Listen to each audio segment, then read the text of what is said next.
मेरे प्यारे दोस्तों, मनी मंत्रा प्रो में आपका स्वागत है।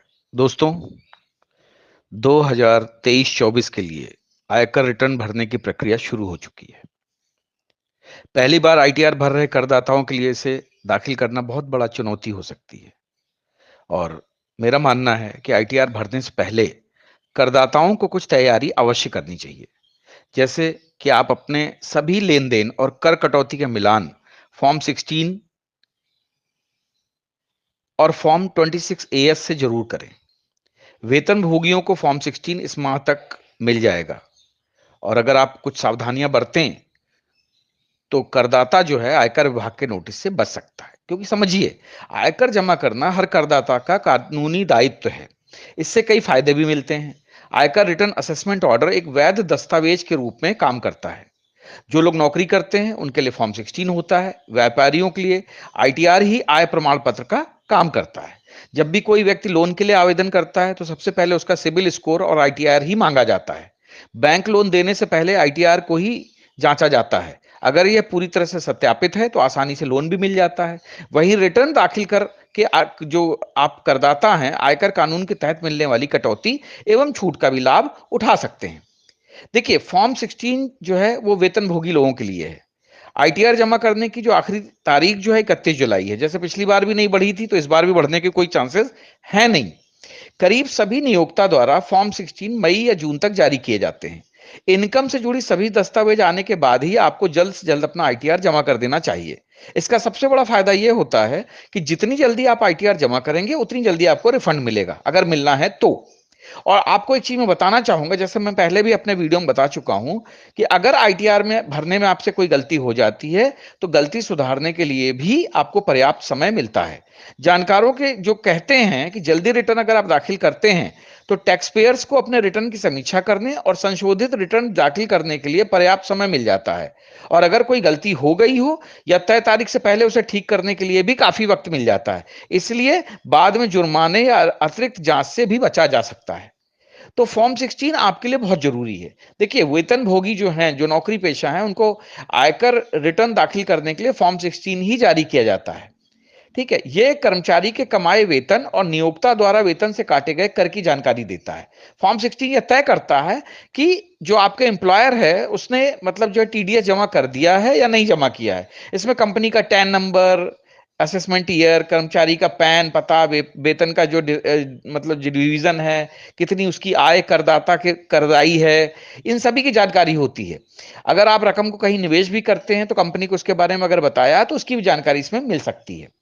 अगर आपको फॉर्म 16 नहीं मिला है तो आप इसको जो है वार्षिक सूचना विवरण जो एआईएस और फॉर्म 26 एएस से भी काम आप चला सकते हैं। दोनों फॉर्म में पूरे वित्त वर्ष में करदाता द्वारा किए गए सभी लेन देन, कुल अर्जित आय, निवेश, कंपनी द्वारा काटे गए टीडीएस का पूरा विवरण होता है। इनसे मिलान करके करदाता बिना गलती किए आईटीआर भर सकता है। एआईएस और फॉर्म 26 एएस को आयकर विभाग की वेबसाइट से डाउनलोड किया जा सकता है।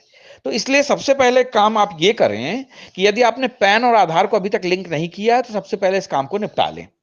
अगर आप चाहते हैं कि समय पर पूरा रिफंड मिले तो अपने बैंक में अपना मोबाइल और पैन नंबर की जांच कर लें। अगर कोई त्रुटि है या चेंज है तो उसको बैंक को इन्फॉर्म करें। आप समझिए, आपको टैक्स का रिफंड कैसे मिलेगा।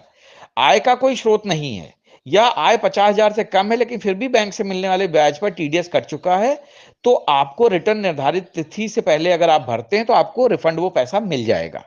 अगर आपको, जैसे आप वेतन भोगी हैं, तो कुल आय में से 50,000 रुपए की मानक कटौती का लाभ मिलता है। जांच लें कि आपके नियोक्ता ने आयकर गणना में इस चीज को घटाया है नहीं घटाया। अगर घटाया है तो आपको टीडीएस जो है वो रिफंड मिलेगा। अगर आप किराए के घर में रहते हैं और आपको एचआरए भी मिलता है तो अपने किराए की जानकारी अपने जो एम्प्लॉयर है उसको दें। इससे आप आयकर अधिनियम 1961 की धारा 17(2) के तहत कर बचा सकेंगे। अगर आपने अपने या अपने परिवार की चिकित्सा पर खर्च किया है तो आप उन खर्चों को सालाना 15,000 रुपए तक की छूट ले सकते हैं। अगर आपको एलटीए मिला है तो उसकी भी छूट कुछ शर्तों सहित मिलती है, उसकी गणना को भी जांच लें। देखिए, आप जो है आयकर अगर रिटर्न सही चीज भरते हैं तो आपको पता होना चाहिए कि आयकर रिटर्न से आपको बहुत सारे फायदे होते हैं। लेकिन कभी कभी जो आईटीआर भरते समय बहुत सारे लोग इन गलतियों को करते हैं, जैसे गलत व्यक्तिगत जानकारी देते हैं। अगर आप गलत व्यक्तिगत जानकारी देते हैं, नाम, पता, पैन, बैंक खाते, तो वो फिर आपके लिए बड़ा दुखदाई हो सकता है। गलत आईटीआर फॉर्म चुनना, अगर आप आय के स्रोत और आय के प्रकार के आधार पर सही आईटीआर फॉर्म का चुनाव करना जरूरी है। गलत फॉर्म भरने से भी आपको दिक्कत हो सकती है। आय की पूरी जानकारी न देना, अगर आप वेतन, ब्याज से आय, किराए से आय, पूंजीगत लाभ सहित सभी तरह के स्रोत से मिलने वाली आय की जानकारी आईटीआर में जरूर दें। इसे छिपाने पर कर चोरी का जुर्माना आपके ऊपर लग सकता है।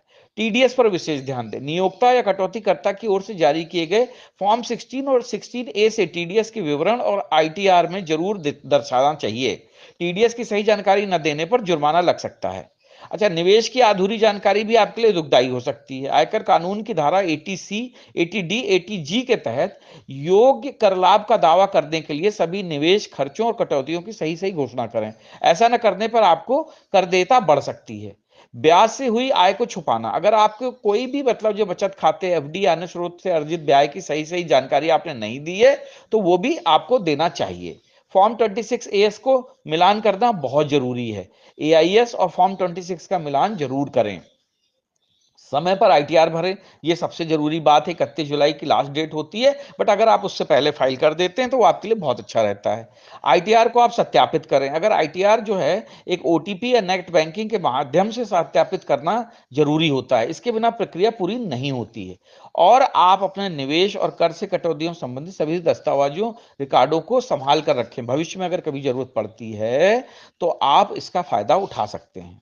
और देखिए, ऐसा नहीं कि आपको कमाई हो रही है तो ही आईटीआर भरना चाहिए। अगर आप मान लीजिए आपको व्यापार में काफी नुकसान हो रहा है, तो भी आपको आईटीआर भरना जरूरी है। दरअसल आईटीआर के जरिए ही आप सरकार को बता पाते हैं आपको घाटा हुआ है, इसलिए हर स्थिति में इसकी आवश्यकता बढ़ जाती है। और सबसे बड़ी बात है कि जल्दी आयकर रिटर्न अगर आप दाखिल करते हैं तो जल्दी आपको रिफंड पाने में मदद मिलती है। इसके अलावा बिना किसी जुर्माने के रिटर्न को संशोधित करने या सही करने का भी समय मिलता है।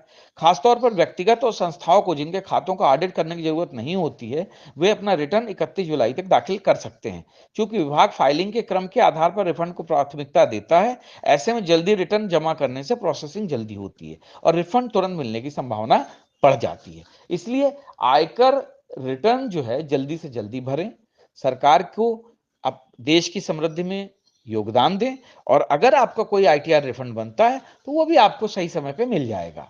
तो दोस्तों, समय आ गया है आईटीआर रिटर्न भरने का। अगर आपको और भी कोई सजेशन चाहिए हो तो हमें शेयर करें, लाइक करें, सब्सक्राइब करें। जय हिंद, जय भारत।